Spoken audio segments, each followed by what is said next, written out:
누가복음 2장 8절에서부터 20절 말씀 읽겠습니다. 8절 말씀. 그 지역의 목자들이 밤에 밖에서 자기 양떼를 지키더니 주의 사자가 곁에 서고 주의 영광이 그들을 두루 비추매 크게 무서워하는지라. 천사가 이르되 무서워하지 말라. 보라, 내가 온 백성에게 미칠 큰 기쁨의 좋은 소식을 너희에게 전하노라.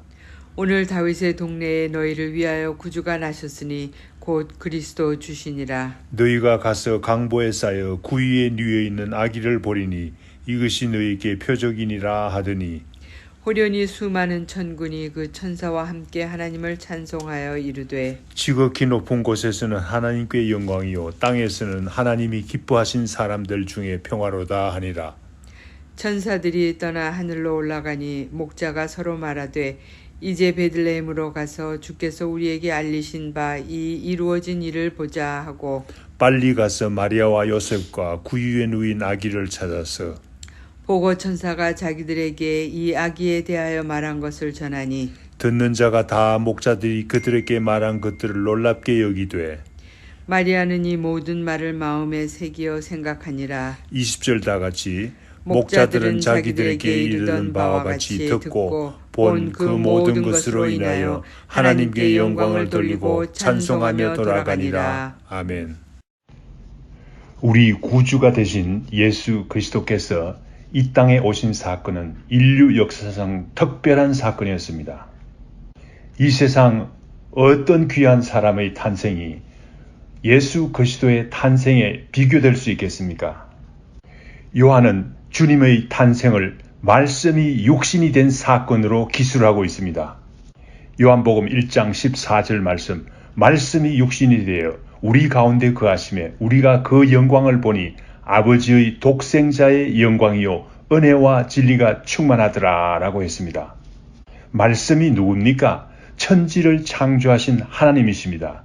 이 하나님이신 하나님의 아들이 이 땅에 육신의 몸을 입고 오신 놀랄만한 사건이 바로 크리스마스가 되겠습니다. 크리스마스는 이와 같이 특별한 사건입니다. 그래서 성경에는 이 사건을 전후해서 주의 사자와 천사들이 분주히 탄생 소식을 전해줍니다. 가브리엘 천사가 마리아에게 나타났습니다. 예수님의 수태 사실을 알려줍니다. 요셉에게도 주의 사자가 나타났습니다. 마리아가 성령으로 잉태되었다는 소식을 전해줍니다. 동방 박사들도 별이 나타났습니다. 그래서 그들은 주님이 탄생하신 베들레헴을 찾아서 멀고 먼 길을 찾아와서 귀한 예물들을 전해줍니다.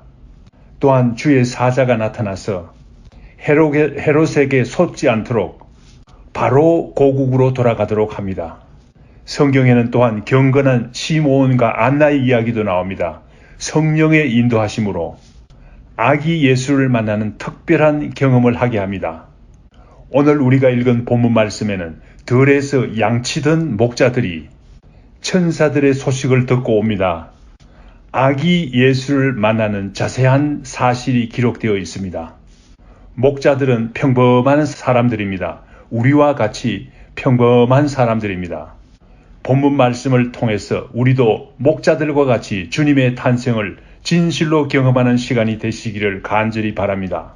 주님의 탄생을 경험하는 귀한 시간이 되기를 간절히 바랍니다. 본문 말씀 8절, 9절에 나타나는 목자들은 어떤 사람이었습니까? 본문 말씀에 나타나는 목자들은 자기 직업에 충실한 사람인 것을 알 수 있습니다.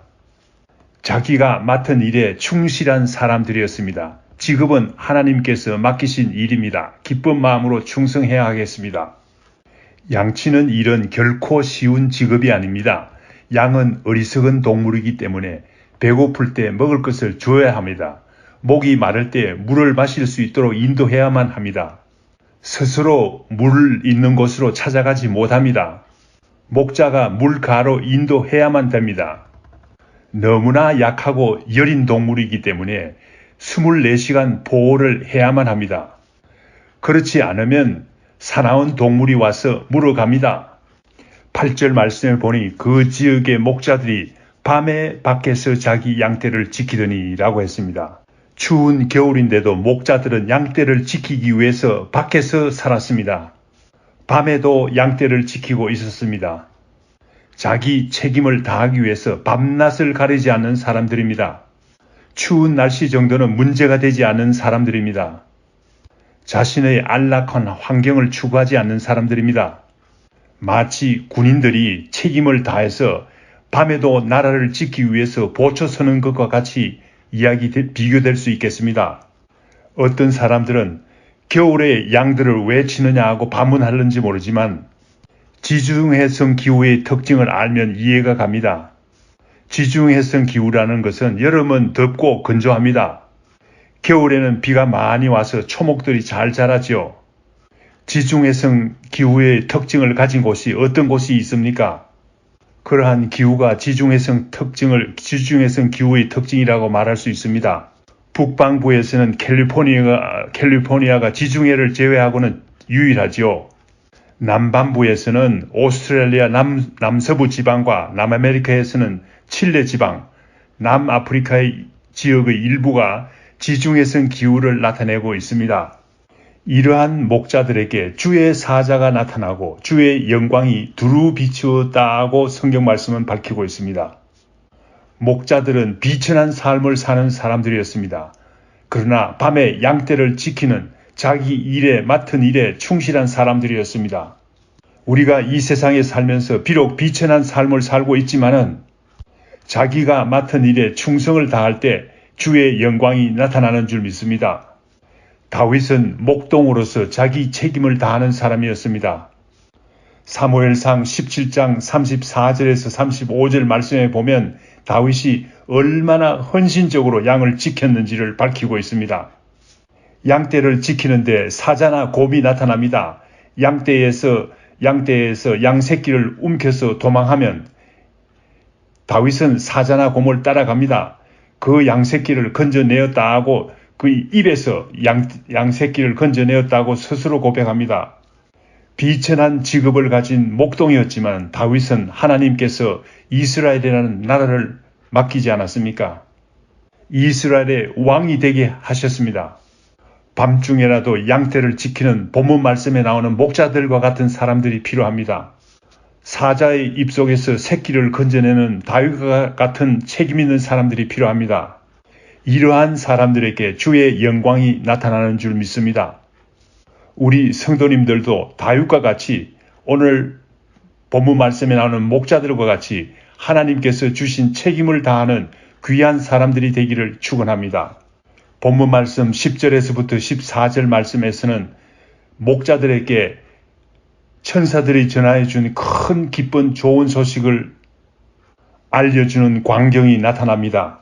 한밤중에 주의 사자가 나타납니다. 주의 영광이 두루 비쳤다고 합니다. 처음에 목자들이 무서워했다고 했습니다. 천사는 목자들에게 무서워 말라고 위로했습니다. 왜냐하면 목자들에게 큰 기쁨의 좋은 소식을 전하여 주기 위해서 왔기 때문입니다. 11절 말씀에 큰 기쁨의 좋은 소식이 무엇인지를 밝히고 있습니다. 다윗의 동네에 너희를 위해서 구주가 나타나셨다는 소식이었습니다. 다윗의 동네라는 말은 베들레헴을 의미합니다. 베들레헴은 목자들이 양치는 곳에서 그리 멀지 않았습니다. 큰 기쁨의 소식은 반드시 멀리 있지 않습니다. 왜 큰 기쁨의 소식이 됩니까? 구주가 나셨기 때문에 그렇죠. 구주는 어떤 분입니까? 구주란 나를 죄의 권세에서 구원할 분이십니다. 죽음에서 나를 구원하실 분이십니다. 죄의 결과로 받게 될 영원한 형벌로부터 구원할 분이십니다. 나에게 영생을 주실 분이십니다. 복된 삶을 허락하여 주실 분이십니다. 크리스마스는 무엇입니까? 구주로 오신 예수 그리스도를 진실로 만나는 시간입니다. 구주를 만나는 보다 더 큰 기쁘고 좋은 소식이 없지요. 왜 크리스마스가 기쁘고 즐거워하는 날입니까? 사람들로부터 선물을 받는 날이기 때문에 그렇습니까? 아니죠. 우리를 구원하실 예수 그리스도가 탄생하신 날이니 얼마나 기쁘고 즐거워해야 되겠습니까? 12절에 천사가 말했습니다. 너희가 가서 강보에 쌓여 구유에 누인 아기를 보리라고 했습니다. 이것이 표적이라고 했습니다. 강보에 쌓인 아기는 연약한 존재입니다.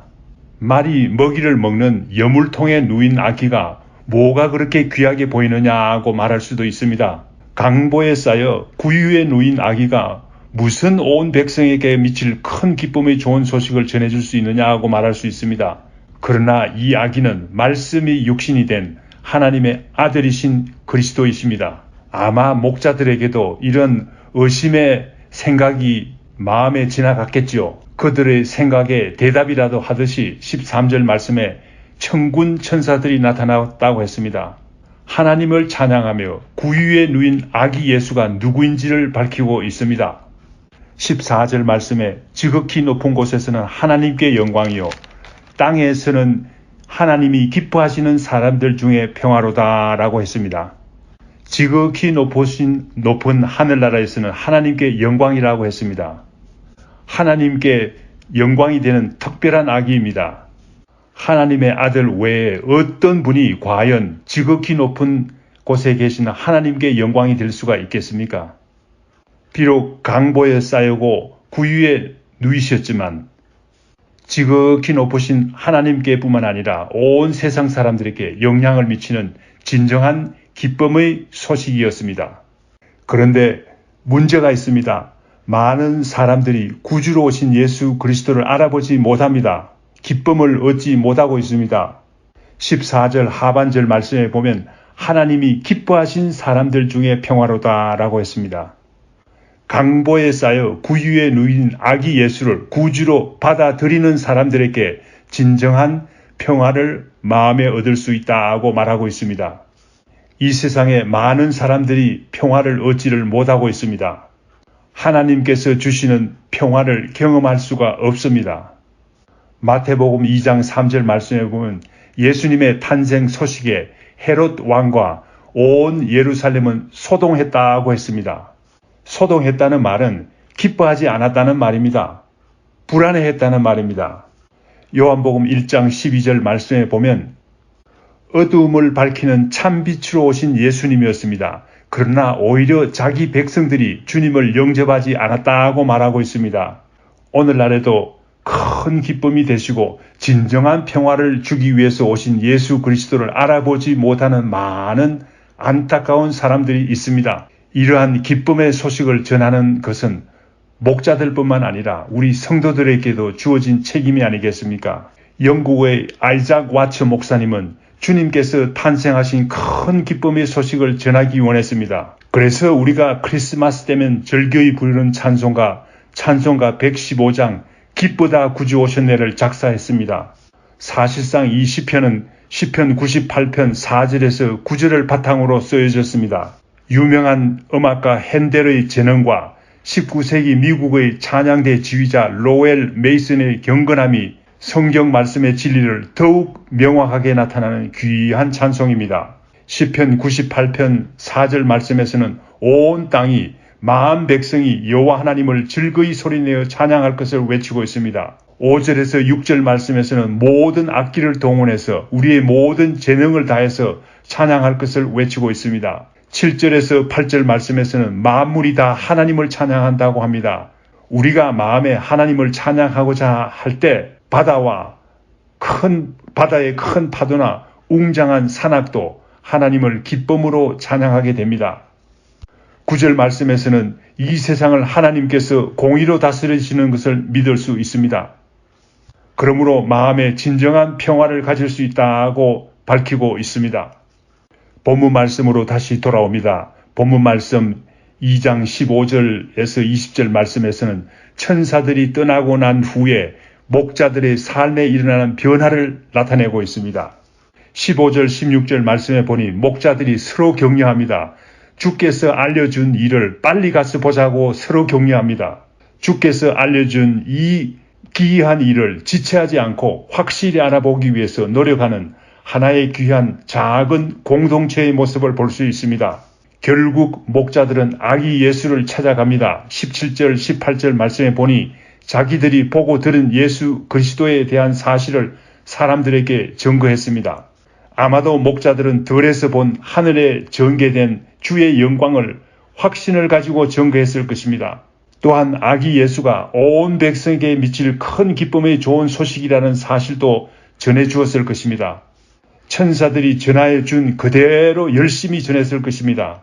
그때에 듣는 자들이 다 기이 여겼다고 했습니다.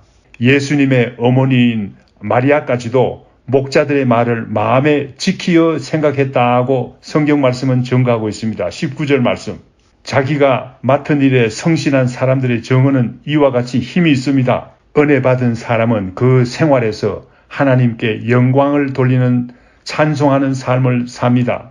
목자들은 천사들이 전하여 준 귀한 소식을 실제로 확인할 수 있었습니다. 목자들은 장엄한 천군 천사들의 찬송 소리를 평생 잊지 않았을 것입니다. 20절 말씀에 나타납니다. 목자들이 듣고 본 모든 사실들로 인해서 하나님께 영광 돌리는 삶을 살았다고 밝히고 있습니다. 우리 성도들에게는 예수 그리스도가 구주가 되십니다. 그러므로 남다른 큰 기쁨의 좋은 소식을 전하여 받은 사람들입니다.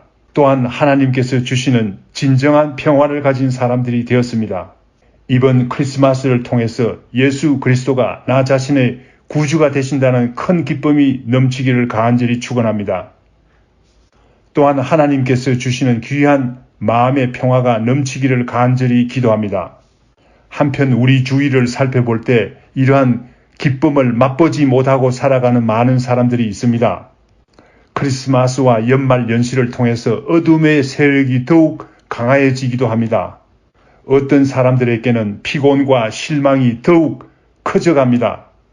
그러므로 주체할 수 없는 실망과 좌절로 인해서 자살을 하기도 하는 사람도 있습니다. 이러한 이웃들에게 하나님께서 베푸신 가장 큰 기쁨의 좋은 소식을 전하는 계절이라는 사실을 잊지 맙시다. 목자들과 같이 증거합시다. 기쁜 소식을 전하는 것이 진정한 의미의 하나님께 영광 돌리는 삶이 아니겠습니까? 20절 마지막 부분에 목자들은 찬송하며 돌아갔다고 합니다.